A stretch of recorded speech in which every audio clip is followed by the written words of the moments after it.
The night before Jesus dies, he says this: "If anyone loves me, he will obey my teaching. My Father will love him, and will come to him and make our home with him. He who does not love me will not obey my teaching.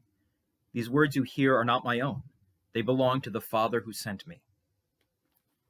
So Jesus says it really bluntly. If you love him, you're going to obey him.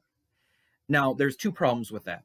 First off, you can't obey a rule that you don't know about. If your parents show up and say, "You were supposed to do the dishes," and you honestly had no clue you were supposed to do the dishes, well, you can't do the dishes then, right? So step one is you have to know what Jesus teaches. And what do? You go to the Bible and you find out what he says. But then you get step two. We don't obey him. All last week we talked about love and how we are to love the people around us. But remember why we love Jesus in the first place. Because he first loved us. We love Jesus because he gave himself for us.